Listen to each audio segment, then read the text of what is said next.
Analyse du 10 août. Bon, comme on peut le voir, il n'y a pas trop de volatilité sur le marché. C'est le week-end, samedi. Les gens, normalement, se reposent le week-end. Après, on va analyser quand même ce qui s'est passé cette semaine et puis les jours précédents sur le marché. Par exemple, si on met en ligne, on peut voir que là ici c'était notre point haut. On a formé un nouveau point bas. Quand je mets le replay, c'est mieux, c'est plus clair. Parce que là,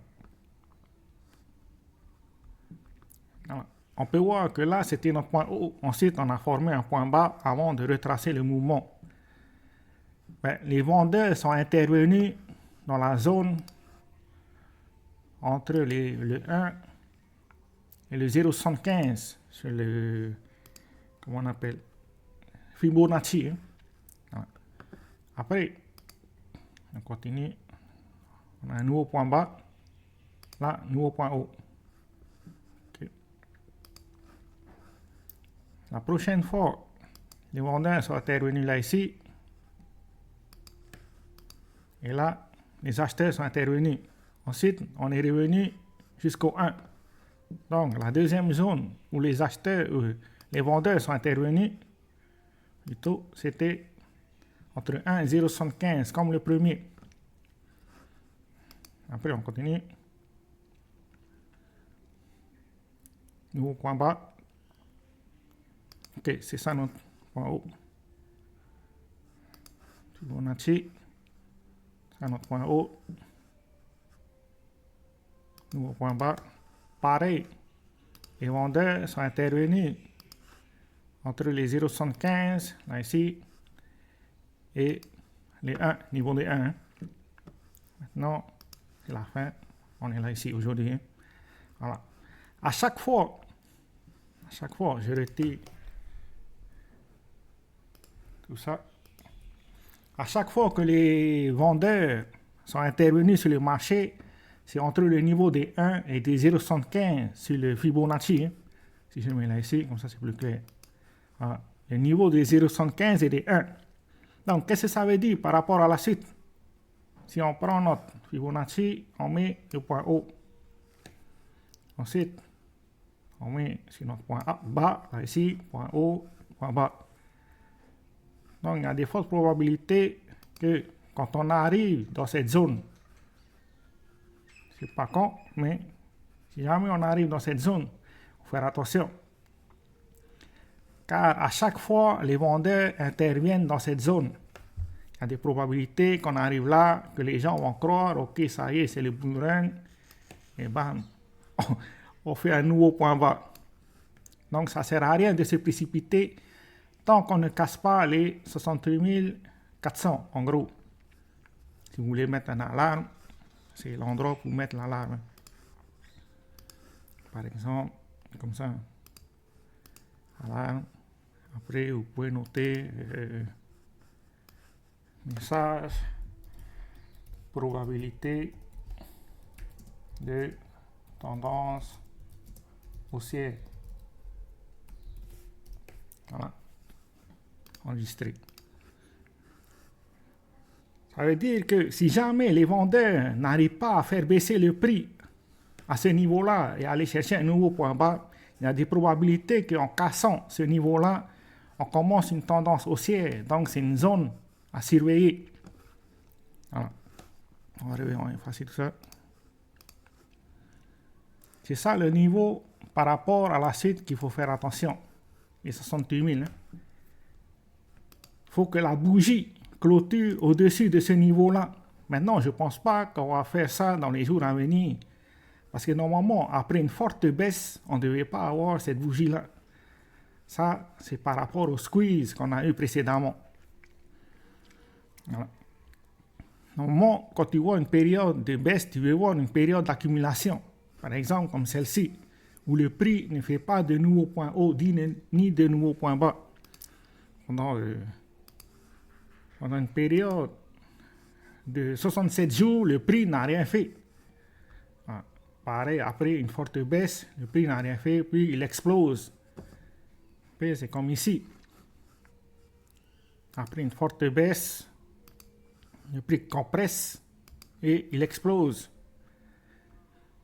C'est pour ça que la réaction qu'on a eue jeudi, ce n'est pas une réaction qu'on voulait voir sur le marché, surtout à long terme. On veut voir le prix dans une zone d'accumulation pendant un certain moment où le prix il reste en range avant une explosion à la hausse ou à la baisse. Ça va dépendre du marché et des conditions du marché par rapport à la suite. Mais au moins, si jamais on a une forme de compression, on voit comme un ressort. Dans un ressort, si tu le compresses, à un moment donné, il va finir par exploser. Et c'est pareil pour le marché, il compresse, il compresse, il compresse, il compresse. À la fin, il explose soit à la hausse, soit à la baisse. C'est cette réaction-là qu'on veut voir sur le marché, mais pas de la volatilité comme ça. Parce que là, en l'espace d'un mois, c'était le 5. Et là, on est le 10. En l'espace de 36 jours, le prix est passé de 55 000 à 68 000, puis est revenu à 48 000. Il y a trop de volatilité sur les marchés. Ce n'est pas un signe de retournement de tendance. Pour que la tendance se retourne, on a besoin d'une forme de compression. Après, si jamais on arrive à casser ces niveaux-là, c'est probablement parce que la Fed serait intervenue sur le marché et qu'ils ont dit, ça y est, la machine est en route, ils impriment à fond les dollars. Donc c'est à ce moment-là qu'il y a des probabilités de tendance haussière sans accumulation. C'est ce qui s'est passé plusieurs fois dans les mois précédents, surtout lors du Covid, où le prix a explosé. Voilà. Même en mars. Cette réaction-là, c'était la banque. Je ne sais plus c'était quelle banque. Il y a une banque qui a fait faillite. La Fed est intervenue et le prix a explosé à la hausse. Donc, si jamais on a une explosion à la hausse et qu'on casse nos niveaux de 68 000 et qu'on confirme un retournement de tendance, il y a des probabilités que c'est la Fed qui est intervenue sur les marchés et qui ont mis l'imprimante en marche. Voilà. Sinon, à part ça, les autres cryptos, à part Solana, ils ont tous fait un nouveau point bas. Il n'y a que Solana qui a clôturé la semaine au-dessus des points bas précédents. Voilà. Mais bon, ils sont tous corrélés par rapport à Bitcoin. Si jamais Bitcoin baisse, Solana baisse et il risque de casser son support et de faire un nouveau point bas. C'est pour ça qu'en ce moment, ça ne vaut pas vraiment le coup de se placer, surtout au plein milieu du range. Il vaut mieux attendre qu'il casse sa résistance, même si c'est l'une des cryptos les plus demandées sur le marché actuellement. Si on compare par rapport à Ethereum, on peut voir clairement qu'il n'y a aucune demande. On a fait un nouveau point bas plus bas que le point bas précédent. Donc, il n'y a pas de demande sur le marché. On peut voir qu'ils annoncent des ETF, Ethereum, mais ce que le prix nous dit, ça ne correspond pas à ce que le marketing par rapport à Ethereum se passe sur les réseaux sociaux. C'est pour ça que ça ne sert à rien de croire les gens sur les réseaux sociaux. Il vaut mieux regarder qu'est-ce que le prix fait.